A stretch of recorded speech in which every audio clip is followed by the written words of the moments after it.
do right to your fingertips. I'm Stephen. I'm Fern. And let's check out what's coming up on today's show. Find out if Fern manages to beat the clock in today's 1 minute make. In Food Fingertips, find out how to make a belt and bag you can eat. And in Fun Fingertips, we'll show you how to make a sun-drenched indoor pitch for a game of beach football. And for all the details on today's makes, you can video the show and play it back later. Look on our website or grab a pen and paper and jot it down straight away. Here on Fingertips, we show you loads of cool ways of how to recycle old rubbish into top makes. Like a cat food box into a snappy crock box to keep your camera in. Or a shoebox into a sneaker keeper to keep your trainers fresh. Or a shoebox and some milk cartons into a keeper of the keys lucky dip game. The question is, where do you store all your rubbish for recycling? In the fantastic Fingertips load of rubbish bin, a classic shiny bin complete with lid, handles and yucky overflow. So the next time you see something that you want to make, just reach inside your load of rubbish bin and you may just find the junk to make it. I'll be needing these later. For the main body of the bin, get an A1 piece of card and a roll of kitchen foil. Now you want to mark the height of this, so draw a point at the top of your kitchen foil, either side of your card, draw along this line and then cut along it. And this section needs to be covered in tin foil. So shiny side facing down, roll it out and stick it down. And that will look very realistic. Fold your card round and place it into a foil dish. And here's a Fingertips top tip. Get yourself 2 paper clips and put one this end and then one this end. And this will just help you keep it in place when you're sticking it down. Now, to make the ridges on your bin, get a ruler and draw around it onto some corrugated card. Now, this is slightly too long for your bin, so shorten it off and then round off these edges like that, and then cut out this shape. And use this one as a template to make 8 more. Now it's time to cover them in tin foil, and you do this by wrapping them a bit like a present. So have your foil shiny side facing you, and then fold up the edges and then the ends, and this should give you quite a nice, neat finish, like that. Then, once you've covered them all, here's a Fingertips top tip for you. Stick your first ridge over the join on your bin, and then stick on the other 8 with an equal distance between them. Now, to make the bin lid, you need to get your Fingertips on a small and large 4 tray. I did say that'd come in handy, didn't I? And for the lid handle, what you do is cover a piece of corrugated card in tin foil like you did a second ago, make a crease at either end and stick that onto the small one. And to make it look even more realistic, why not add a couple of bolts either side? Then stick this one, glue around the edge, onto the large one, like that.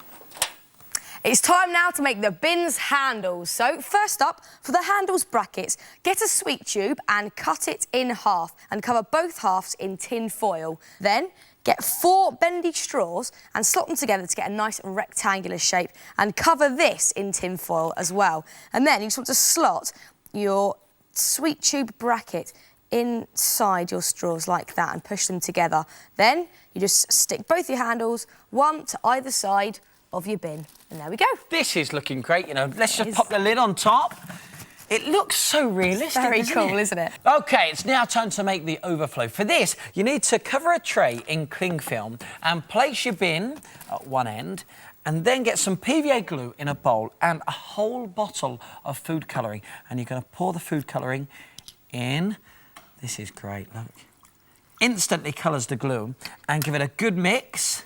Oh, look at that. That looks lovely. And then you pour this around your bin and all over the cling film. So, I spilt some on the table, that doesn't matter. Wipe that up later. So you pour it all the way around, and then you add your rubbish.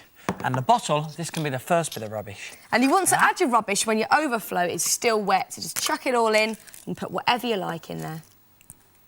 Leave it to dry overnight, and in the morning, you should be able to peel it off your cling film. Oh, look at straight off. Super. Very nice. Now you can add your bin liner and you're ready to start storing your rubbish.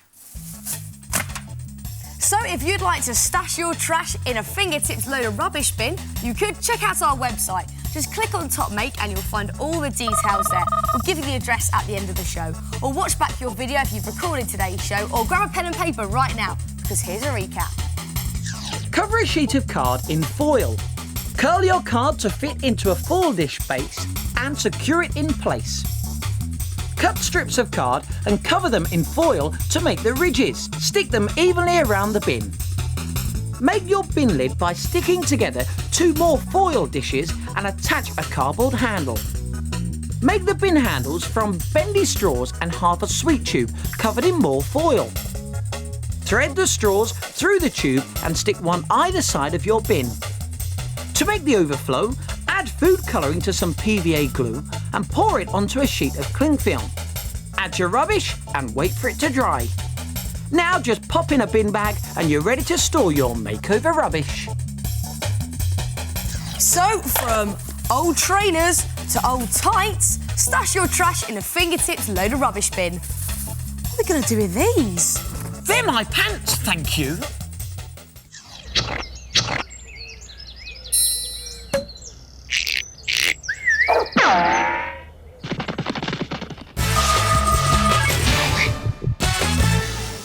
Got a minute? Because this is the part of the programme where we show you how to make something in under a minute using bits and pieces you can find around your home. Today it's my turn to make. And it's my turn to time. And this is all it takes, just that I tell you, nothing more. It's not a lot of stuff. Now, we're not going to tell you what it is. You're going to have to try and guess as Fern's making, but I will give you a clue. If you do it right, Fern, I'll give you a round of applause. Ah, I see. OK, 3, 2, 1, go! Special technique to this, get to your napkin and you just want to get the corners and twist. 5 seconds have gone. 5 seconds. OK, Stephen, don't panic me and stop tapping me, please. OK, 10 seconds have gone. Stop tapping me. Is that putting you off? Slightly. And 4th, twist. There we go. 15 seconds have gone. Do that again. And then you just need to add the eyes and the mouth. 25 seconds. Stop!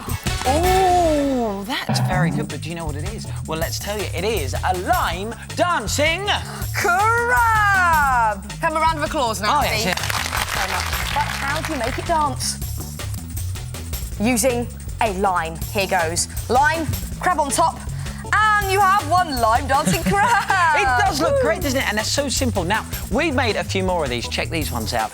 Now, anything round or heavy will make them dance, but the slight pointiness of a lemon or a lime just gives them a crazy movement. So if you like our crabs, check out our website where we have a whole load of designs that you can print off. So let's see if our limes can dance in time. Here we go. Let's have a look. Oh, yes! Look at that! It's a beautiful thing. That's fantastic, isn't it? So there we go. Well, our limes can sort of dance in time, and you can definitely make them in time. So why don't you give it a go? And see if you can beat the clock.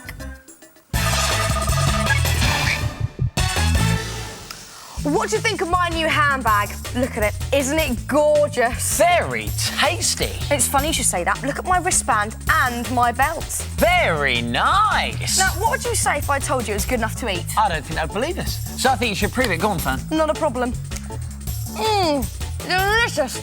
You see, this isn't just any old leather. No, no, no. This is fingertips edible leather. Now, it looks like leather. It does, doesn't it? It looks real. You can also wear it as leather. But the difference is, with this, you can eat it too. And it really is delicious. It tastes just like apples. And that's because it is apples. It's apple leather. Well, this is Food Fingertips, the part of the programme where we show you something that's fun to make and great to taste, and this really is. Hey, I'm glad you said that, because I've got a little job for you. Just come over this side, right? All I need you to do is just peel these, core these, and chop them, all right? Now, while Fern's doing that, I'll tell you what, you need to get your fingertips on. Well, first of all, you need 10 cooking apples. You also need some apple juice, some cinnamon, and some honey. Oh, done it. That's amazing. Hang on, how did you do that so quickly? Trade secret. Now, once you've peeled and cored your apples, you need to stew them with the apple juice. So pour it all in there. A couple of cupfuls should do it, and then stew them until they're soft. Then before you do the next bit, you want your apples to cool down. And when they are really cool, you just want to spoon your mixture into a colander over a bowl and just drain away some of that excess juice. And when they are strained off, you want to get your apples as smooth as possible, and the easiest way to do that is use a liquidizer. Now, you may want to get a bit of help with it, and as soon as the apples are in, then give them a spin.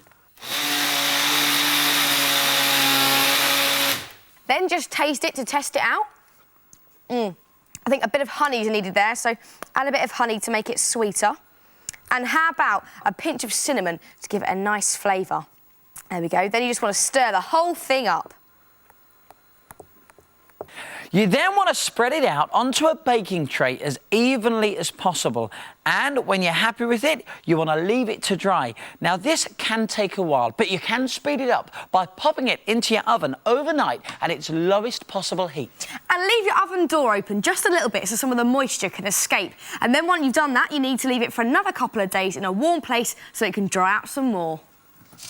And when it has dried, fingers crossed, you should just be able to peel it off the baking tray. Here goes. Here we go. Look at that. Just comes off. Now, if your one's a bit sticky or tacky, just rub a bit of corn flour on it and it will be fine. Do you know, it really does feel like real leather. Now all you have to do is decide what you're going to make.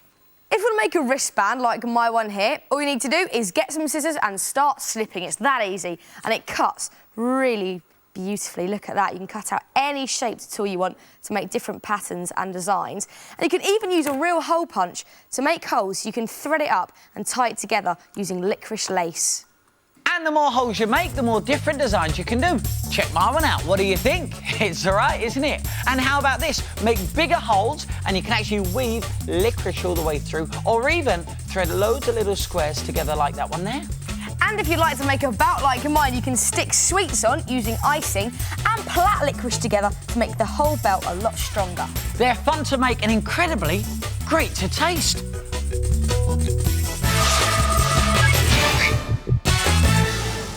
Oh yes, she beats one man. And she beats a second. She's now cutting through to the goal. She aims, she lifts her eye, drops her shoulder, she shoots. She scores! Yes! Yes, forget the terraces and your AstroTurf. The coolest place is the beach to show off your silky soccer skills. All right. So here on Fingertips, we've come up with an all-year-round pitch that will keep you playing whatever the weather.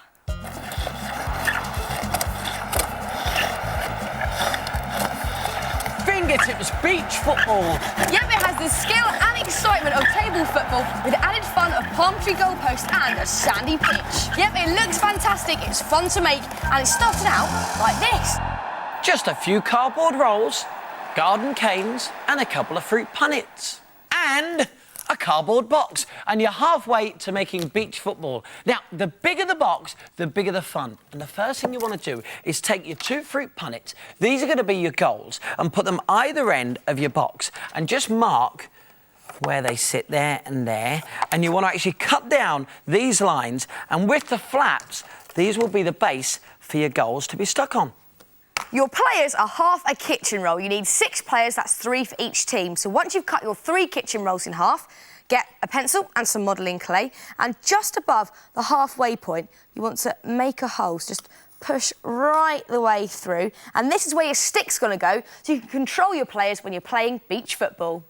Your sticks also need to go through the side of your box, so you need to make 4 holes either side with a sharp pencil, and use one of your players to line up your holes, because you want to make sure that there's space at the bottom for your players to spin round. So put the garden cane through one side of the box, through your player and out the other side, and on one end you want to put an elastic band, and this will act as a buffer to stop the garden cane coming back through your box like that. And on the other end you want to make a hole in a cork and put the cork on this end, and this will act as your handle, and then just alternate them throughout the box. So you've got a cork, elastic band, cork, elastic band. Now, once you've done all the sticks, you'll have 6 players ready to play. Now, you could play beach football unpainted, like this, or like this, a painted and decorated version. Now, we've gone for a yellow colour pitch. We've even, look, added sand and painted on shells to give it a beach feel. And for our palm tree goalpost, you've painted some sweet tubes and then put some paper leaves on top. And the best thing about them is you haven't got to glue them in place. Look, you pop them on top and then just put the lid on. How cool is that? It's good, isn't it? And of course, paint your players too. Give each team a different colour strip. And we've painted up our ping pong footballs just like a beach ball. So let's chuck it in and let the games commence. Now, the idea is to score 5 goals before your opponent does. So let's give it a try, Stevie. Come on. And the faster you spin your players, the harder you hit the ball. So go on, show off your soccer skills on a sun-drenched beach with a fingertips beach football. And even if it's raining cats and dogs outside, it'll be raining goals inside. And it's a goal! Woo-hoo! Did you see that?